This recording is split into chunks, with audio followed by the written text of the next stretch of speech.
La ciudadanía somos nosotros, las personas que hacen parte de un Estado o una nación. Un ciudadano es un miembro de una comunidad política que conlleva una serie de deberes y una serie de derechos. La ciudadanía se puede definir como el derecho o la disposición de participar en una comunidad a través de una acción pacífica y responsable, con el objeto de optimizar el bienestar público. ¿Qué es democracia? En la práctica, la democracia es una forma de gobierno y de organización de un Estado, por medio de mecanismos de participación directa o indirecta. El pueblo selecciona a sus representantes. Se dice que la democracia constituye una opción de alcance social donde para la ley todos los ciudadanos gozan de libertad y poseen los mismos derechos. Hace apenas unos meses hubo cambio de gobierno después de un proceso electoral avalado por las autoridades correspondientes como limpio, equitativo y transparente. Llegó a la presidencia el nuevo PRI luego de 12 años fuera de Los Pinos. La mayoría de las fuerzas políticas aceptaron su triunfo en las urnas y de igual forma se renovaron las cámaras, sin mayor problema. Todo lo anterior sitúa a México como un país democrático y con alternancia en el poder.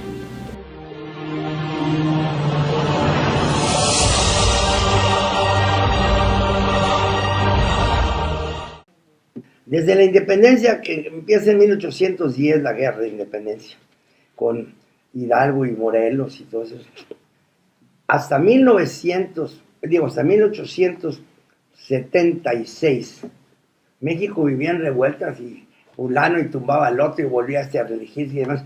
No había realmente la nación mexicana, por eso perdimos tantos territorios. Perdimos parte de Texas, parte de Luisiana, Nuevo México, California y todo lo demás. Entonces llega Don Porfirio y consolida la nación mexicana. Entonces, a partir de 1910-11, de que el pueblo ya no quería una dictadura, sino que quería una democracia, llega Madero con el lema de la democracia. Y luego viene la traición de Huerta, Victoriano Huerta, el traidor, que se alía al traidor, el mendigo Poinsett, el embajador americano, y matan al general Madero, a Francisco y Madero, a su hermano Gustavo y a otros. Es lo que se llama la famosa decena trágica, a su tumba. Pero entonces de 1910 a 1930 prácticamente, México vivía de gritos, de azonadas, y que el grito de fulano y el grito de mengano y así, pero no había paz. Pero en ese intervalo hubo cosas interesantes. Y ya lo que quería México era elecciones, no reelecciones. Por eso el lema sufragio efectivo, no reelección, que nunca se ha cumplido ni el sufragio efectivo ni la no reelección. ¿Por qué? Porque aunque no sean jefes de derecho, son de hecho, seguían. Entonces, ¿qué pasa? No se cumplen los conceptos de democracia ni de ciudadanía. Y no se cumplen porque no nos enseñan lo que es ser ciudadano ni lo que es la democracia. Y se los dije y ya no lo repito otra vez. Por eso decía la Constitución, el mexicano tendrá los derechos que esta Constitución le concede.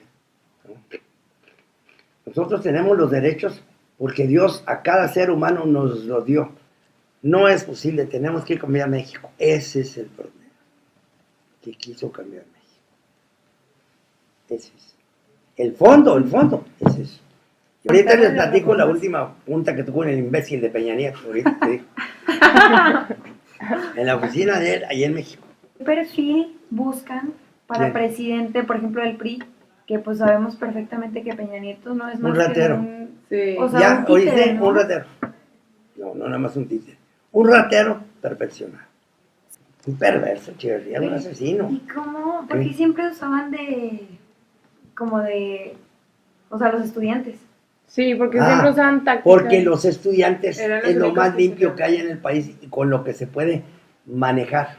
Claro, les Aparte empiezan ellos a eran como que picar, los únicos que... saltan. ¿Mandé? Ellos eran aparte los únicos que se rebelaban, que sí daba la Todavía cara. se puede. Sí, Y son ahorita casi intocables. Por eso en México no han hecho nada con todas las manifestaciones de maestros y demás para no caer en un 68. sí. Pero ya habíamos estado hartos de Echeverría con las muertes de Tlatelolco, con los de el jueves de Corpus que no lo han mencionado. ¿Sabes cuál fue el Corpus? Bueno, el 10 de julio del 71 hace otra matanza. Y a mí me la dijo don Alfonso Martínez Domínguez, que era jefe del Distrito Federal y luego fue gobernador de Nuevo León y había sido jefe del PRI. Por ejemplo, ¿cómo llegamos al 2000? Que preguntaste tú, es muy importante, ahorita te digo cómo. Sí, o sea, Nos por todo cortamos lo que partes platicó. Primero lo de Echeverría, luego lo de López Portillo. De que cuando y que llegué tiene inclusive que expropiar la banca, sí supieron, ¿no? Pero déjenme decirle rápido por qué llegamos al 2000 así. Echeverría con esas matanzas y las expropiaciones de tierras y todo, hizo un desorden en el país y un quebranto. Por ejemplo, la región agrícola más importante de México era la parte de Sonora y Sinaloa, y la expropia, hizo un desorden bárbaro. Era el granero de México desde entonces. Y luego los ranchos ganaderos de Durango y de Chihuahua y algo aquí también los expropia. Entonces ya nos tenían hartos los infelices del PRI. Luego llega López Portillo y ya viste el despapalle que arma, inclusive se expropia la banca. Y era una corrupción espantosa en Pemex y todo. O sea, eso es lo que hace el PRI. Enriquecer a los funcionarios públicos a costa del pueblo. Bueno. A ver, Silvia, dime tú, ¿por qué se te ocurrió el 2000? Porque ahí fue cuando cambió a un partido, al PAN. Sí, Entonces, que cambió de partido. que la cambió de presidencia. partido. Ahí y- vamos, ahí vamos. Ajá. Muy importante. Mira. Comienza por varios. Mira, en un país, cualquiera que sea, las cosas no se dan de repente, se van dando. Sí. Hasta que madura, es como la fruta. Para que caiga del árbol tiene que madurar. Mientras no está madura, no cae del árbol. ¿Estamos de acuerdo? Entonces, ¿qué sucede? Que con Echeverría fue un desastre completo el país. Llega López Portillo con muchas esperanzas.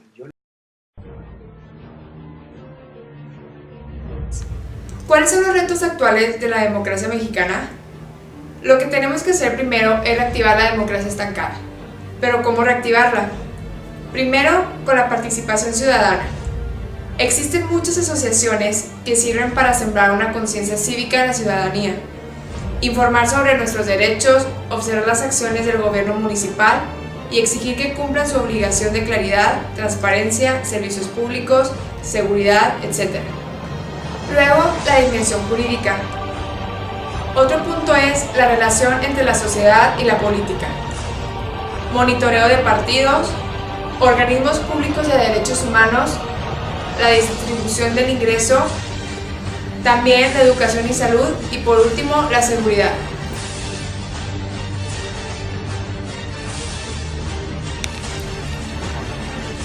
¿Te has preguntado qué ha hecho la ciudadanía de Torreón para combatir y tratar de mejorar los problemas de nuestra sociedad?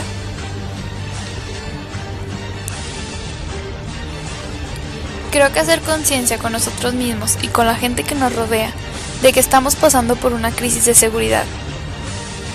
Y para eso se requiere, como ya dije anteriormente, hacer conciencia con lo que está bien y con lo que está mal. Aprender a exigir nuestros derechos como ciudadanos y como seres humanos, ya que todos merecemos vivir en una ciudad tranquila y con futuro, y que hoy por hoy carecemos de eso. Pero debemos empezar desde el centro, ya sea a nosotros mismos y a nuestras amistades, explicarles el deseo de levantar esta ciudad y país, sacando a la ciudad del 5º lugar a nivel mundial de ciudades más violentas. Y esto solamente se puede hacer con el esfuerzo de cada uno de nosotros, en nuestras casas, en no ser partícipes o cómplices de actos ilegales y de ser excelentes profesionistas, que hagamos nuestro trabajo lo mejor que podamos. Y con los principios de lealtad y honestidad, ya que sin la participación o el empeño de nosotros mismos, dejaremos que la corrupción y violencia sigan hundiendo esta hermosa ciudad y el gran país en el que vivimos. La respuesta la daremos nosotros mismos con nuestras propias acciones, poniendo de nuestra parte para luchar por ello. Estas son algunas de las asociaciones en Torreón en las que puedes unirte para ayudar y mejorar en la participación ciudadana. Laguna Yo Te Quiero, Un Respiro por Torreón, Contra la Inseguridad en la Laguna, Club de Leones y Cáritas.